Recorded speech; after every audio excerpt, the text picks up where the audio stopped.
একটা হতে পারে ব্যাংক থেকে আর একটা জয়েন্ট ভেঞ্চারের মাধ্যমে, মাসুর ভাই অলরেডি বলেছেন। এখন ব্যাংকের কথায় যদি আমি আসি, ইদানিং আমরা লক্ষ্য করতে পারছি যে বাংলাদেশের ব্যাংকিং সেক্টরের অবস্থা খুব একটা ভালো না, এটা সবাই জানে। এর কারণটা হচ্ছে সাম্প্রতিক সময়ে আমাদের মানে আনরিকভার্ড লোন যেটা, সেটা অস্বাভাবিকভাবে বেড়ে গিয়েছে, এবং এই বেড়ে যাওয়ার কারণে ব্যাংকের আর্থিক সক্ষমতা কিন্তু কমে গিয়েছে। আর্থিক সক্ষমতা কমে যাওয়ার ফলে তাদের লোন প্রবাহ বা ঋণ প্রবাহ কমে গেছে, আর যখনই ঋণ দেওয়ার ক্ষমতা কমে যায় তখনই ব্যাংকের ইন্টারেস্ট রেটটা বেড়ে যায়। এখন ইন্টারেস্ট রেট বেড়ে গেলে সেখান থেকে ক্যাপিটাল কালেক্ট করে একজন উদ্যোক্তাকে ব্যবসা শুরু করে সেটাকে প্রফিট করা কিন্তু তুলনামূলকভাবে বেশ কঠিন হয়ে যায়। কাজেই আমাদেরকে এমনভাবে তাদেরকে ফাইন্যান্সের সুযোগ করে দিতে হবে বা তাদের আর্থিক সোর্সের ব্যবস্থা করে দিতে হবে যেটা ইন্টারেস্টটা সহনীয় পর্যায়ে থাকে।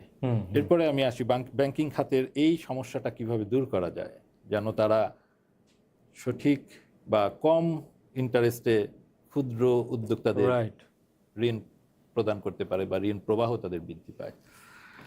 এখন আমার দুইটা সাজেশন আমি একজন অর্থনীতিবিদ হিসেবে বলবো যে ব্যাংকগুলো কেন আনরিকভারেবল লোনের সংখ্যা মাত্রাতিরিক্ত কেন বেড়ে যাচ্ছে, কেন এত ডিফল্টার হচ্ছে। তাহলে এটার কে মেইনটেইন করছে হচ্ছে সেন্ট্রাল ব্যাংক। সেন্ট্রাল ব্যাংক হচ্ছে সবগুলো ব্যাংকে মনিটরিং অথরিটি হিসেবে সেন্ট্রাল ব্যাংক কাজ করছে। তাহলে সেন্ট্রাল ব্যাংকে আমার প্রথমে স্বায়ত্তশাসিত করতে হবে। সে যেন রাজনৈতিক প্রভাব, কারো চাপ, কারো চাহনিতে তার কাছে যেটা সমীচীন নয় সেটা করতে যেন বাধ্য না হয়। নাম্বার 2, যে কমার্শিয়াল ব্যাংক তাদের পরিচালনা পর্ষদকে পুনর্গঠন করতে হবে। পরিচালনা পর্ষদে যেন একক ফ্যামিলির আন্ডারে না থাকে বা কারো হাতে কুক্ষিগত না থাকে, এবং পরিচালনা পর্ষদ যারা থাকবেন বোর্ড অফ ডিরেক্টরসে তাদেরকে কোনো একটা ফ্যামিলি থেকে যেন না আসে। ম্যাক্সিমাম একটা সিলিং দেওয়া যেতে পারে, যত % শেয়ার একটা ফ্যামিলি গ্রহণ করতে পারবে, এবং ইন্ডিপেন্ডেন্ট ডিরেক্টরের সংখ্যা বাড়াতে হবে। শুধু তাই না, তাদের যে কার্যক্রম সেই কার্যক্রমকে রেগুলেশনের আওতায় আনতে হবে, যে তারা যে পলিসিটা নিচ্ছে সেটা কি প্রফিটেবল। ব্যাংকের জন্য যদি প্রফিটেবল হয় তার মানে হচ্ছে আমার ঋণ খেলাপি হবে না, আর আমার যদি ঋণ খেলাপি না হয় আমি স্বল্প সুদে ঋণ দিতে পারবো। স্বল্প সুদে ঋণ দিতে পারলে আমার উদ্যোক্তারা স্বল্প সুদে তাদের ক্যাপিটাল পাবে। কিন্তু এখানে আমি একটু ইন্টারাপ্ট করি, দুঃখিত। সেটা হলো যে আমাদের এর আগে বাংলাদেশ ব্যাংক করেছিল কি ইইএফ, ইকুইটি এন্টারপ্রেনারশিপ ফান্ড, যেটা হয়তোবা 2018 বা 19 সালে ওটার নাম পাল্টে হলো এন্টারপ্রেনারশিপ সাপোর্ট ফান্ড, ইএসএফ, যেখানে মাত্র 2% হারে সিম্পল ইন্টারেস্ট রেট তারা ঘোষণা করলো। তো এটা খুবই লুক্রেটিভ, কিন্তু আমরা দেখলাম সুবিধাভোগী কারা। বলাই বাহুল্য যে সুবিধাভোগী তারাই যারা বিগত 16-17 বছরে কারো পিয়ন কোটিপতি হয়েছে, শতকোটিপতি হয়েছে, অথবা কারো বাসার কাজের লোকের নামে 100 কোটি টাকার ঋণ দেওয়া হয়েছে। তো যাই হোক, আমি যে বিষয়টা নিয়ে আলোচনা করতে যাচ্ছি, এই ইএসএফ কিন্তু এখনো আছে। ওই 2% যে ইন্টারেস্ট রেট সেই দেওয়ার বিধানও কিন্তু এখনো আছে, কিন্তু উদ্যোক্তা তৈরি হয়েছে কতজন। এই যে আপনি যেটা বলছিলেন যে ব্যাংকগুলোর যে খেলাপি ঋণ, আমি যদি ভুল না করে থাকি 6,44,000 কোটি টাকা বা প্রায় 6.5 লক্ষ কোটি টাকা, হ্যাঁ, খেলাপি ঋণ। তো এই খেলাপি ঋণ একদিনে হয়নি, বহুদিনে হয়েছে। আবার এখন কি হচ্ছে, ওই ঋণ খেলাপিরাই কিন্তু বাংলাদেশ ব্যাংকের কাছে যাচ্ছে যে আমরা বিভিন্ন কারণে কি হয়েছে, আমাদের ব্যবসায় ক্ষতি হয়েছে, ওই হয়েছে, সে হয়েছে। এমনকি তারা জুলাই আন্দোলনের কথাও বলছে, তারপরে দেশে বিনিয়োগ আসছে না, আমাদেরকে নীতি সহায়তা দেওয়া হোক। নীতি সহায়তা দেওয়া হচ্ছেও, তাদের ওয়েবসাইটে গেলেও দেখতে পাবেন। এবং অনেকে আবার এমপি হিসাবে ইলেকশনও করছে। এক্স্যাক্টলি, অনেকে আবার এমপি হিসাবে এখানে নির্বাচনে অবতীর্ণ হচ্ছেন। তো এখন কথা হলো যে আমাদের এই যে ইএসএফ, তার থেকে আপনার জানা মতে কতটুকু নতুন উদ্যোক্তা যারা এন্টারপ্রেনারশিপ, তারা কি আসলে এই বিষয়টা আপনার কোনো স্টাডি আছে কিনা, যে কেউ উপকৃত হয়েছে কিনা? আর এই যে এত বড় একটা ঋণ খেলাপ, এইটাকে রিকভার করতে গেলে তো টাকা ছাপিয়ে রাতারাতি করা সম্ভব নয়, তাহলে মুদ্রাস্ফীতি আবার উল্লম্ফন হয়ে যাবে। সেই জায়গাটায় সমাধান কোথায়? তাহলে আমার বিদেশি বিনিয়োগ এনে কি আমার এটা সমাধান করা যাবে, নাকি অভ্যন্তরীণ এই যে ইএসএফ টাইপের কিছু জিনিস আছে, যেমন আরেকটা বিষয় হলো 500 কোটি টাকার যে নতুন স্টার্ট আপ ফান্ড, যেটা বাংলাদেশ ব্যাংক করবে বলে আমরা অ্যাসোসিয়েশন অফ ব্যাংকস এবিবির চেয়ারম্যান সাহেব, নতুন চেয়ারম্যান সাহেব কিছুদিন আগে বলছিলেন, একটি নিউজে আমরা দেখলাম তারা নতুন ভেঞ্চার ক্যাপিটাল কোম্পানিও করবেন, তার মাধ্যমে এই টাকাটা ডিস্ট্রিবিউট করবেন। এর মাধ্যমে কি সমাধান হবে, নাকি এইখানে আরো কোনো কিছু বিবেচ্য বিষয় মাথায় রাখা উচিত নীতি নির্ধারকদের? আপনার কি মনে হয়? ধন্যবাদ আপনাকে। ইএসএফ যে কারণে আমাদের পর্যাপ্ত উদ্যোক্তা তৈরি করতে ব্যর্থ হয়েছে, তার একটি কারণ হিসাবে আমার যেটা মনে হয়, আমি অলরেডি বলেছি যে দুইটা জিনিস এখানে খেয়াল রাখতে হবে। একটা হচ্ছে যাকে আমি ফান্ডিং করছি সে আসলেই উদ্যোক্তা কিনা, নাকি সে টাকাটা নিয়ে অন্য কাজে ব্যবহার করবে।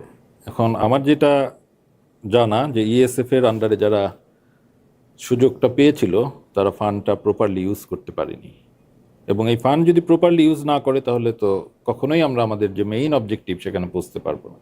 কাজেই সেই জিনিসটা আমাদেরকে মাথায় রাখতে হবে যে আমি যাকে ফান্ডিং করছি সে আসলেই প্রপারলি আমার এই ফান্ডিংটা ইউজ করে উদ্যোক্তা হতে চায় কি না, নাকি তার অন্য কোনো ইন্টেনশন আছে। এটা নাম্বার ওয়ান। এটা যদি আমরা এনশিওর করতে না পারি তাহলে আমি যতই ফান্ডিং দেই আমার দেশে উদ্যোক্তা তৈরি হবে না, আমার বেকারত্ব হ্রাস পাবে না। দ্বিতীয় যে কথাটা বললেন যে ব্যাংকিং সেক্টর সম্পর্কে, যে ব্যাংকিং সেক্টর অলরেডি যে এত কোটি টাকা, প্রায় 6.5 লক্ষ কোটি টাকা, এখন এর ভিতর অনেক টাকা কিন্তু আমাদের দেশে নাই, চলে গেছে দেশের বাইরে। আবার এক্সটার্নাল ডেটও কিন্তু আছে, এটাও চিন্তা করতে হবে। এখন আমাদের হিস্ট্রির দিকে যদি তাকাই, এরকম যে কোনো দেশ থেকে যদি টাকা বাইরে চলে যায় সেটাকে রিকভারি করে আনার হার 10%-এর বেশি না। কখনোই কারা সেটাতে সাকসেস করে নেই যে 10%-এর বেশি ফিরিয়ে আনতে পেরেছে। কাজে যেটা চলে গেছে আমার মনে হয় সেটাকে আমরা ফিরিয়ে আনতে পারবো খুব শীঘ্রই, বা পারলেও সেটা একটা ভালো অ্যামাউন্টে পারবো, সেটা আমার বিশ্বাস হয় না। তাহলে এই ব্যাংকগুলোকে টিকিয়ে রাখার জন্য আমাকে কি করতে হবে, বা এখন যে সেন্ট্রাল ব্যাংক যে সংস্কার করতে যাচ্ছে, বা অলরেডি একটা সংস্কারের আউটপুট আমরা দেখতে পাচ্ছি যে 5টি দুর্বল ব্যাংকে তারা একীভূত করেছেন, এবং একীভূত করে ইসলামী ব্যাংকে।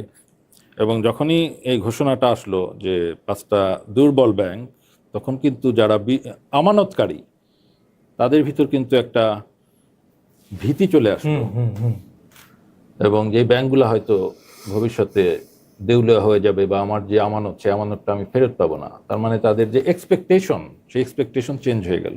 না, গভর্নর মহোদয় তো এটা সরাসরি ঘোষণাই দিয়েছিলেন মিডিয়ার সামনে যে এই 5টি ব্যাংক দুর্বল, সেই কারণেই তো এক্সপেকটেশনটা চেঞ্জ হয়ে গেল। এবং কোনো ব্যাংক সম্পর্কে যখন পাবলিকের এক্সপেকটেশন চেঞ্জ হয়ে যায়, ওই এক্সপেকটেশন চেঞ্জ হওয়াটাই ওই ব্যাংককে ধসিয়ে দেওয়ার জন্য যথেষ্ট।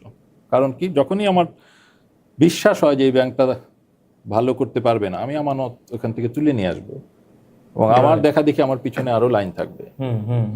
যতদিন না এক্সপেকটেশন নেগেটিভ থাকে ততদিন ব্যাংকে লিকুইডিটি ক্রাইসিস দেখা দেয় না। যখন এক্সপেকটেশনটা চলে যায় যে ব্যাংক ফল করবে, ব্যাংক দেউলিয়া হয়ে যাবে, তখন ওই ব্যাংক আসলেই দেউলিয়া হয়ে যায়। সেটাকে টিকিয়ে রাখা খুবই কষ্টকর হয়ে যায় সেন্ট্রাল ব্যাংকের পক্ষেও বা পলিসি মেকারদের পক্ষেও।